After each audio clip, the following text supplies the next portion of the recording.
Today we're sitting down with the multi-talented Wayne Tucker, trumpeter, composer, arranger, violinist, vocalist, actor, and model. Wayne has toured and recorded with legends across genres from jazz greats like Kurt Elling and Dee Dee Bridgewater to pop icons like Taylor Swift and David Crosby. His band, the Bad Mothas, bring a fresh, high-energy take on the American Songbook, blending jazz, R&B, and rock influences. Whether it's playing in NYC's small jazz clubs, Madison Square Garden, or even appearing on Succession, Wayne does it all. So let's jump right in. So, Wayne, thanks so much for taking the time today. Good to see you. Man, great to see you too, and thanks for making me look good. I appreciate you. No, it was easy. Before I do any interviews, I like to get in the mindset of just listening to the artist, watching videos, a little bit of both. And when there's only a couple people now out there in New York when in the jazz scene where it's like I really feel like they're doing something new in a sense, like pushing the music to place it hasn't been pushed to. And Yeah, you're certainly one of those people, unquestionably. And it's not even about trying to be too creative with all these odd time signatures and stuff people, but yeah, it's blending all of these different influences yeah, and into the American Songbook. yeah. So did you have this idea? I need to do something a little bit different besides playing straight ahead. So kind of talk to me about where blending this styles, where it came from. Man, I really sincerely thank you. It's an incredible observation, and I'm honored. It was not an idea that I had. It was just this is just my life's musical experiences. So I just grew up playing a lot of different styles of music. My brother went to jazz school at Eastman School of Music. So when he was in college, I was in high school. And so I really fell in love with the music in that period, watching him learn and grow in that way. And so it just was a natural thing that we took the music that we grew up playing, which was everything from jazz to funk, R&B, gospel, classical, hip hop, rock.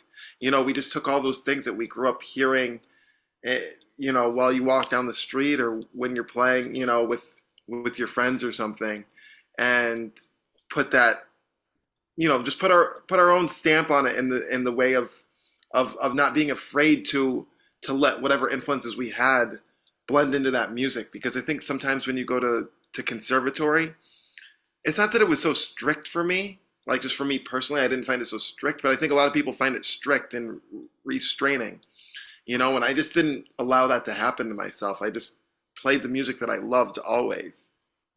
You embraced everything that came into your musical life, it sounds like, instead of running from it, which jazz Yeah, musicians tend to run. And once yeah, they do jazz, it's that said, oh, I'll never, play a rock beat again or right. it's actually kind of sad. I agree. It is sad. I think we should, I mean, hey, if that makes somebody happy, I think they should do exactly that, right? But just personally, I don't think most of us got into music because of jazz. I think we mostly got into music because we love music. And as little kids, we're not judging different genres or judging even the quality of something. We just hear those vibrations and go, does that move me or not move me? And then we react to it, whether it's jumping up and down or dancing or singing along or picking up an instrument and trying to figure out what it is. Do you hear other musicians in New York who are, I don't want to say like emulating, but maybe taking a similar approach Yeah, that you really like and respect? Because there's people who want to innovate, but it's almost like they try to be too creative and it doesn't come off right or yeah. something. I know what you're saying. I mean, I guess a lot of people that I work with, I see that way. So for example, Willem Dellisfort Oh on yeah, yeah, on keys, pianist, right? yeah. Yeah, yeah, like Will. Oh, okay, so here's the thing. I don't consider myself to be a jazz musician. I'm just a musician who happens to play jazz, right? Like I really don't think of myself that way when I wake up every day. I'm like, oh, I'm a jazz musician. I better work on this. I'm like, what do I have to do today? And what steps do I need to take to make that happen? And I see people like Willer do the same thing. Like, I know he grew up in the world of Haitian music, especially the music of his parents, which was more the style of compa. Um, if you're familiar, and if not, I totally get it. For me, the beat feels somewhat. like a slow reggae beat or something like that, mixed with like kind of salsa-ish horns, and that they're kind of punchy, you know. And so Will grew up hearing that music. He also grew up playing church music, like gospel church music, and he also grew up playing R&B and listening to hip hop. So when we get together and play, we don't talk about, oh, we're gonna go from here to here to here. We just play, like What's literally like kids. um I was watching some videos of you playing at Smalls with the band, Yeah, where with the piano and the synthesizer together. yeah. Um, I'm just kind of curious, what's the biggest venue or festival that band has played in? Because I feel like it could, you know, be in a huge theater.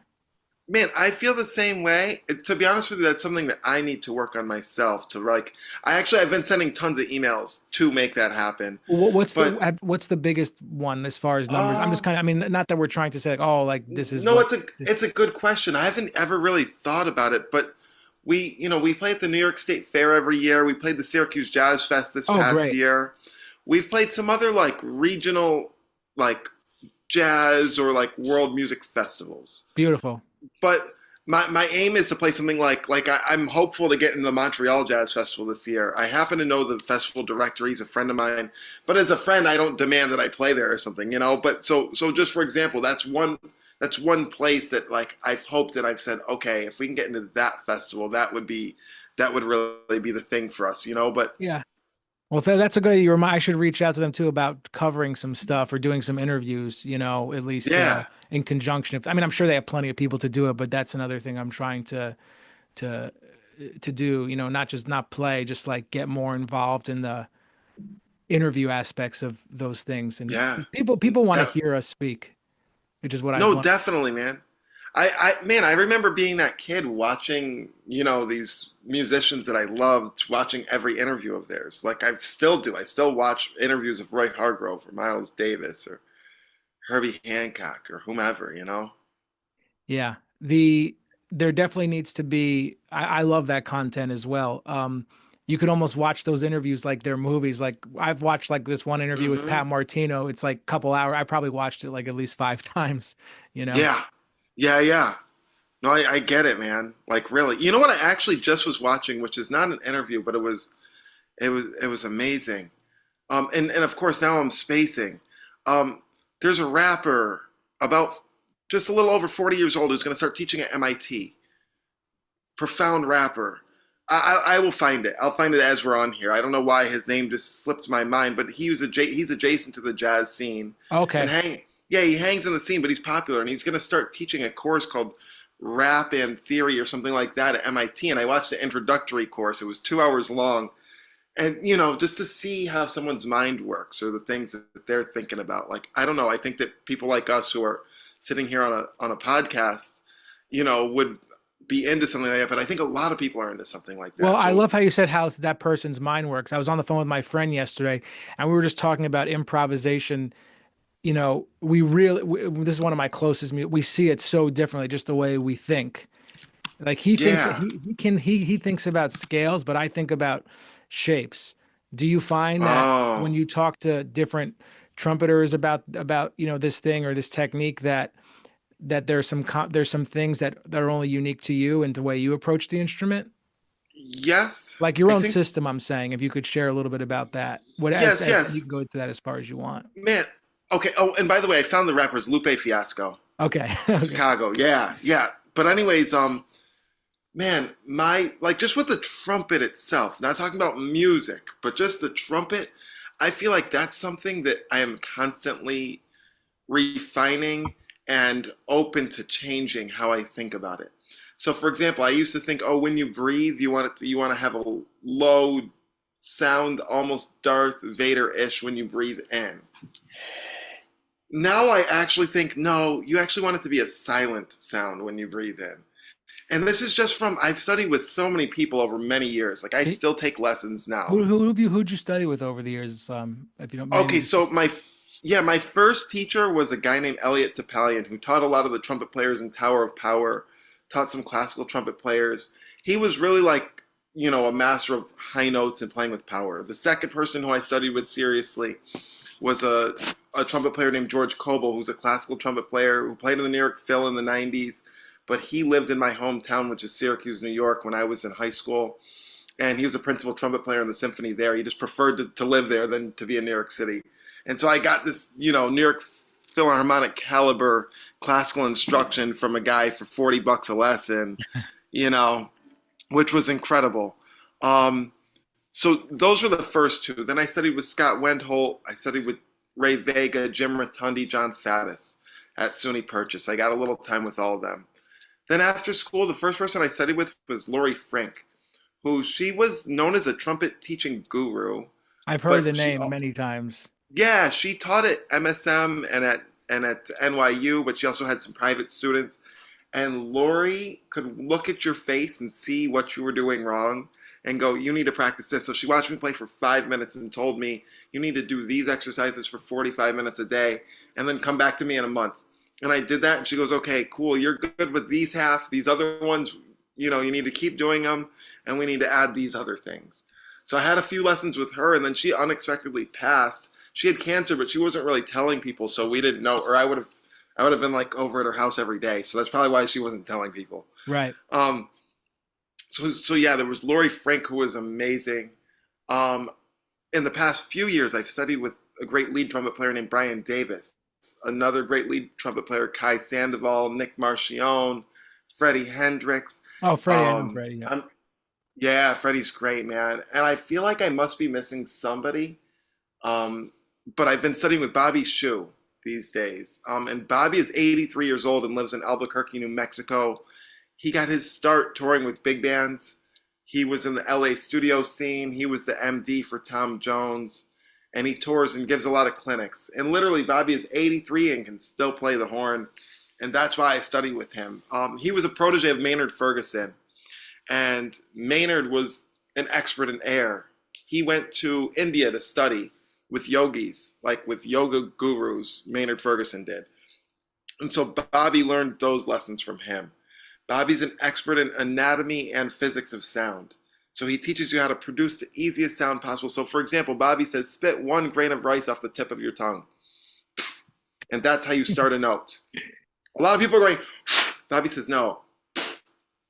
That's it. If you put your own hand up to your face and you did that and you felt the difference between and the amount of wind power when you... Well, they're not teaching this to kids in elementary school. That's for sure. It would be a disaster with all the... Oh, yeah, no, definitely. Definitely. Yeah, so anyways, that's like Bobby talks about that. He has me read a lot of like textbooks that tell you, okay, when you breathe, this part of your body expands. Thus, you want to start from here and go this way and not the other way, So like everything that I learned from everyone just reinforms my path of how to play into the trumpet. Yeah, that's great. But yeah, sorry. But I was going to say, to me, the ultimate guide is you have a sound and you aim to create that sound the easiest way possible. I think that's everyone's goal, like on any instrument, right? You have like a sound in your head. You aim to create that sound as easy as possible. And then once you feel for yourself, oh, that was a very easy way. I did not work hard for that. Then you try to do that over and over again, I think it's kind of as simple as that. But sometimes we just need guidance where someone goes, you think that was the easiest way, but what if you tried this? And that's where I'm open to just constantly like changing something to create that's that the thing. effect. You seem so open to all these different teachers and approaches, that's the best outlook you can have. I want to talk to you about Syracuse a little bit. That's your hometown. Yeah. Do you go back and play in your hometown? Have they embraced you? Yes, I probably do it about twice a year, and they definitely embrace me, man. That's great. Yeah, we played the Jazz Festival this past June, and then we played at the New York State Fair in August. And both, I'm like, wow, I can't believe, like, my childhood teachers, my friends' parents, like my childhood friends' parents, my dad's friends, like, I don't know, so many people that I went to middle school with. Do you think that if you were living in Syracuse, they may not have embraced you, or you have to kind of be like a New Yorker returning home? This is more of like a psychological thing that certain musicians deal with. I'm just kind of curious. Oh, I never really thought about that too hard, man. Because for me, it's like a hypothetical world that it could upset me, but it's not reality. Like my actual reality is that, yeah, my reality is just that they embrace me. That's great. And I'm so grateful for that. So my assumption is if I lived there, like they came for the good vibrations, not just because I don't live there or something, right? So if I gave them those good vibrations, I assume they'd embrace me if I was living there. That's a good answer. I've I thought like of, it. yeah, I don't know. I've thought about living there before, man. I'm not going to. Just FYI, like I'm a New York person. Like for, yeah, it just has felt like home from day one. Um, but I've thought about living there and what would it be like to create a life and a career there, and I think I could be fulfilled. I think people would be into it, you know? Yeah, I mean that could be a chapter in your life. You never know. It's just Yeah, all we know is yeah, today. yeah, exactly, So, exactly. what's on the agenda for you in the upcoming months? Stuff that you're looking forward to doing, or even Man, if it's something, if you have something on the books that's more far out. If you want to, I want to know what's yeah. exciting you in the future. Well, my number one thing that I wake up excited for these days is I've been teaching at SUNY Purchase, which is where I went to school so many years ago. 16 years ago, I graduated, and I've been teaching there this semester.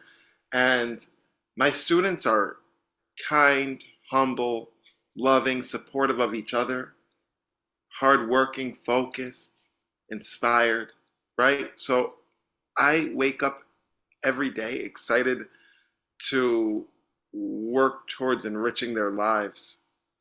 Like truly, that's like my main thing right now is like I'm like I can't wait to go and hook them up. That's I can't awesome. wait to go and learn from them and jam with them and that yeah, so really that's been my number one thing.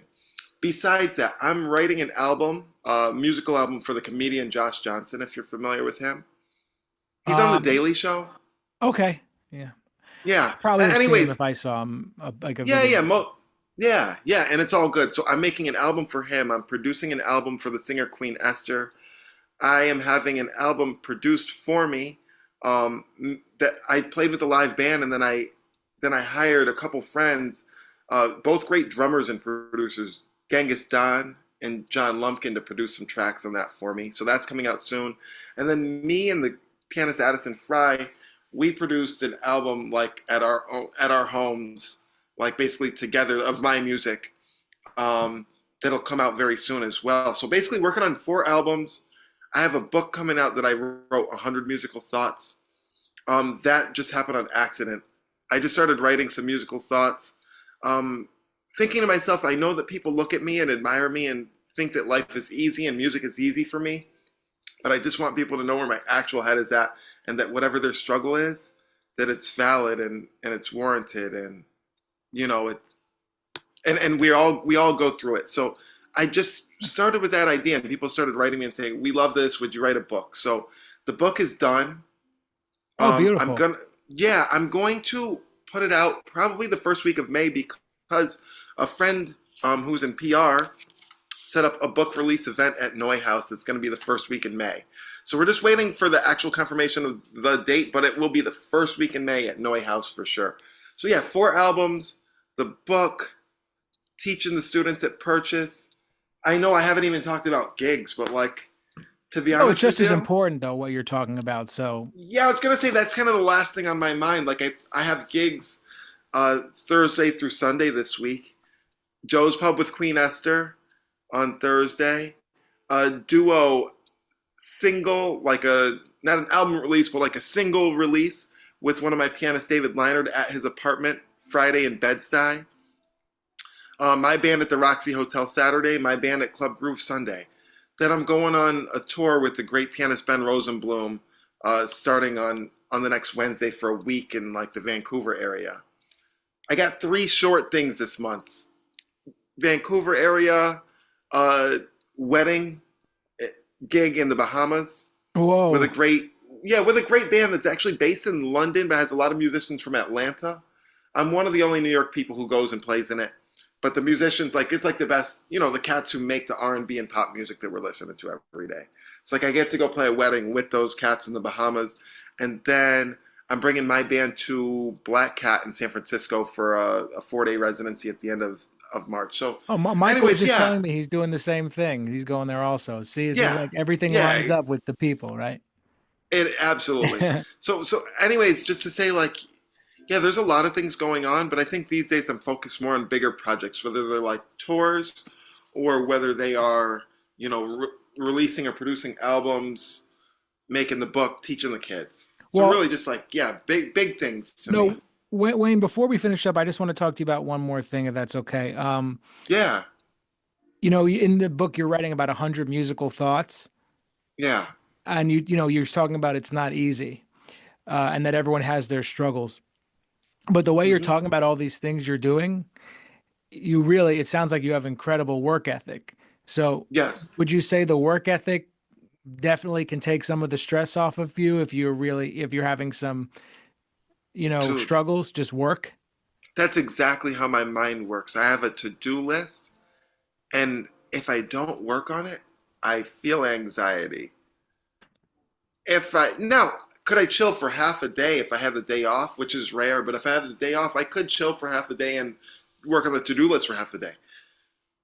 But I would do it in the reverse order because I want to relieve that anxiety first. So yeah, it might seem easy and people might see like all the things I do and go, "Wow, it's so easy for him. He's so good at this." And it's like, you have no idea how many hours I prepare for my classes. I can give you a good class because I prepare for it like crazy. I can give you a good show because I have literally notes of every single item I need to bring. I have set lists for every room that I like to play in and alternate set lists in a way that I might change them depending on who's in the band. I'm definitely going to warm up and practice. Like today, I'm about to go to a rehearsal, actually, a 3 hour rehearsal right after this. But I practiced for an hour first. And when I come home, I'm going to work on the lesson plans that I started yesterday for Thursday's classes. Do you plan your day out like, almost not in a rough sense, like these hours are for this? Like, Yeah. is it every hour from the time you wake up till It's not that? every hour, but like today I said, okay, stretch, sit ups and push ups, breathing exercises, warm up, breakfast. Like for the first like 2 to 3 hours. Interview, rehearsal, work on do more research on the songs, like play the songs that I assign the students in new keys. Research and make sure you know every musician on every track. Listen to alternate versions of those tracks. So that's on the 2 hours or 3 hours right after that, and then watch the Syracuse basketball game. So it's not like it's not like I'm going, oh, I can't have any fun, but I'm like, yo, I need to work on those things. So then when that game comes at 7, I feel good, and I don't, I'm not worried about Thursday.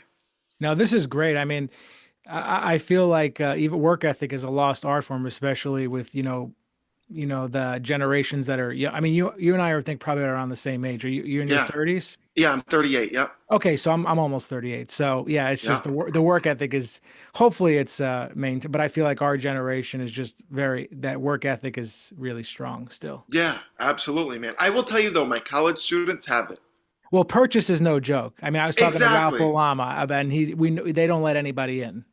No, Ralph. See, Ralph will make you work too. Ralph Yeah. doesn't give you an option. like, like, yeah, I love Ralph. Yeah. Yeah, Shout he's out to great. him. Beautiful. Yeah, No, yeah. Wayne, thanks so much for doing this. And you're welcome back anytime. Man, thank you so much for having me. I can't wait to see what comes of it. And really, you're doing great work that's very much appreciated. I hope you know that. So thank you. Oh yeah, thank you. Yeah. Well, have a beautiful day, Abe, and definitely see you soon.